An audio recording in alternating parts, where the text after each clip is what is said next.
Welcome to Skagit County Historical Museum's educational programs. This recording details the history of the separation of Skagit County from Whatcom County and includes excerpts from the book Chechacos All, The Pioneering of Skagit County. Chapter 7, Skagit County Separates from Whatcom, the County Seat Fight. Chechacos is the Chinook word for newcomer.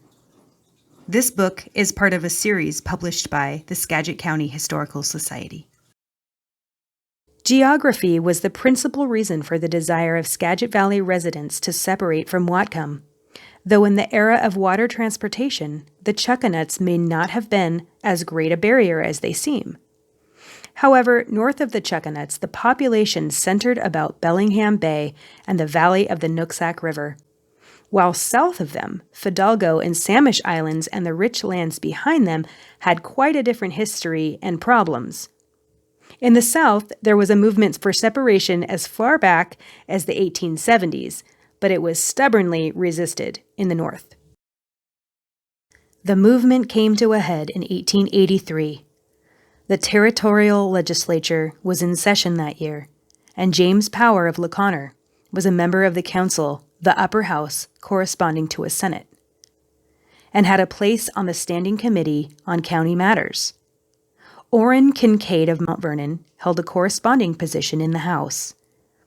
Early in the session, Councilman Power introduced a bill for the separation of Skagit from Whatcom, a bill which was debated hotly in the newspapers of Leconer and Whatcom and lobbied against very vigorously by the delegation from Whatcom.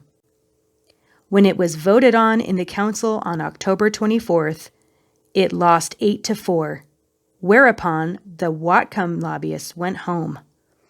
3 weeks later, on November 15, Representative Kincaid introduced an identical bill in the House, which passed it on November 24th by a vote of 11-7 and sent it to the council. With no lobbyists around, or at least none from Whatcom, the council passed it 7-5 on November 28th, and Governor Newell promptly signed it into law. The Puget Sound Mail crowed loudly and rubbed in the defeat of Whatcom County with malicious editorial glee.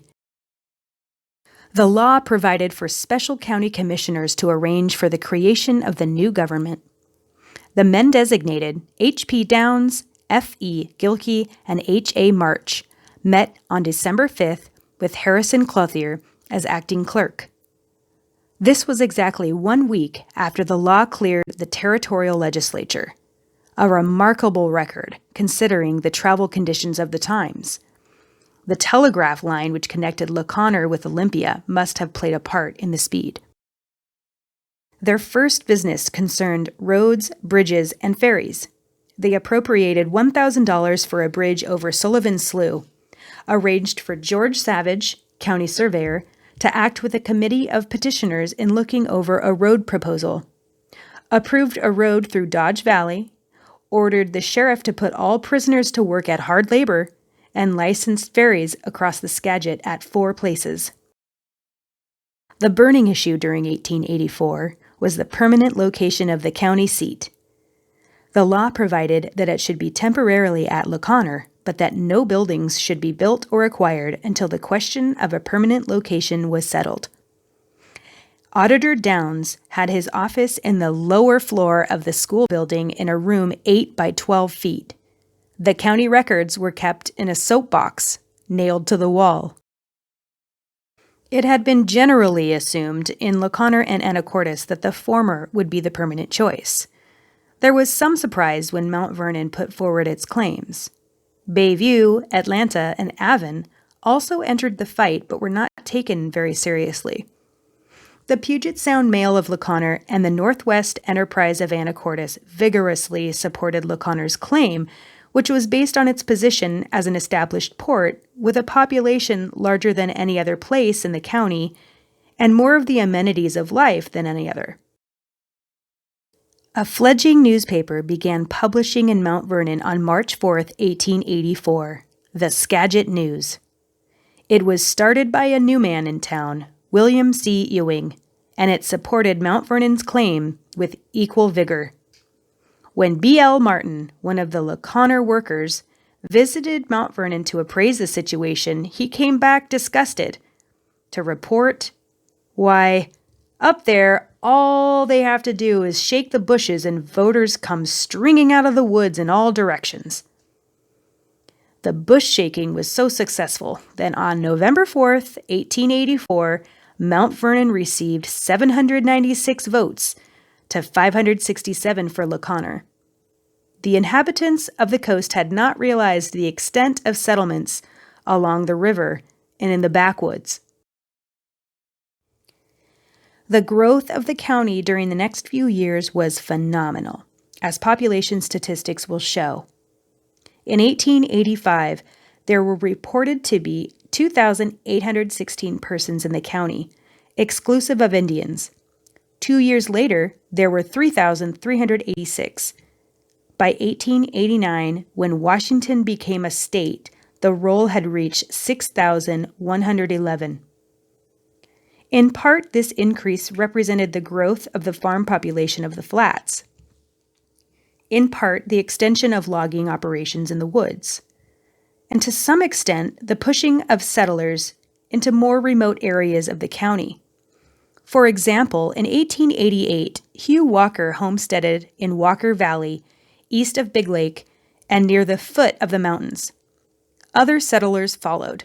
It took them 87 days to cut a road through the forest to Mount Vernon so they could receive supplies.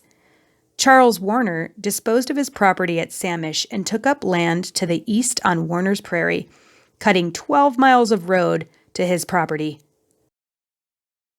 The Congress of the United States granted statehood to Washington on February 22, 1889, contingent upon the adoption of a satisfactory constitution. A constitutional convention was immediately called. The local delegates were Thomas Hayton, Harrison Clothier, and James Power. The document was framed between July 4th and August 24th and submitted to the people for ratification, with a separate vote on two provisions: women's suffrage and prohibition. The Constitution was adopted by a more than 3-to-1 margin, but both women's suffrage and prohibition lost. The major difference which statehood made to Skagit County was in its change in the relation between white men and their wives. Territorial law had not permitted legal marriage between whites and Indians, so the squaw men were married only under Indian law. Now they found themselves faced with the necessity of deciding whether to marry their wives of many years' standing or send them back to their tribes. White women were becoming more numerous, and there were still about 2 men to every woman, so decisions varied. Some of the Indian women whose husbands remained loyal to them became familiar and much-loved members of the white communities. The towns of Cedro, Burlington, and Anacortes had all been growing more rapidly than Mount Vernon between 1884 and 1891. No permanent building had yet been set up to house the county government, and it therefore seemed like a good time for the other towns to assert their claims. Each tried to persuade the others to withdraw in its favor, and if they had been able to sink their differences and unite on either Anacortes or Cedro, it is probable that the chosen one might have won. But each town was only eager to get the prize for itself, and was as willing to see Mount Vernon retain it as to have one of its other rivals win it. A 3/5 vote for some one city was required by law if the county seat was to be moved. Failing that, it remained where it was. The tally after the election showed Anacortes 873, Mount Vernon 867, Cedro 636, and Burlington 164. So in spite of the plurality obtained by Anacortes, the county government remained in Mount Vernon. A brick courthouse was built on First Street in Mount Vernon in 1893, and the first wagon bridge across the Skagit replaced the Mount Vernon ferry that same year. Roads of a sort were beginning to tie the towns together, but it took many years and many thousand loads of gravel to make them passable through the fine delta soil and the former marshes, especially when the winter rains came.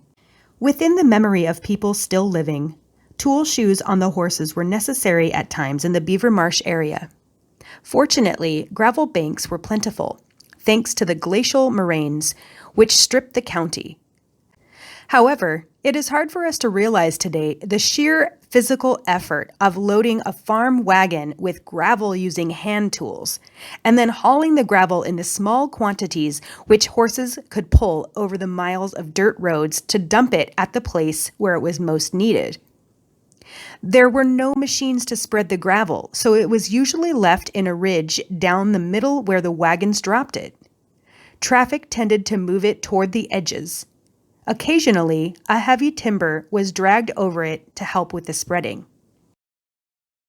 The Skagit River Bridge had to have a draw span over the main channel to permit the passage of boat traffic. This was a swing span, but there was no power-driven machinery for opening it. When a boat approached and needed to go through, it blew 4 blasts on its whistle, and the bridge tender began to move fast. At Mount Vernon, a boat coming downstream with the current would find it difficult to slow up in order to wait for the bridge to open. If the boat was backing downstream with a tow of logs, stopping was practically impossible. The W.K. Merwin collided with the half-open span of the railway bridge at Riverside in the 1890s, but there was no record that any such accident happened at the Mount Vernon Bridge.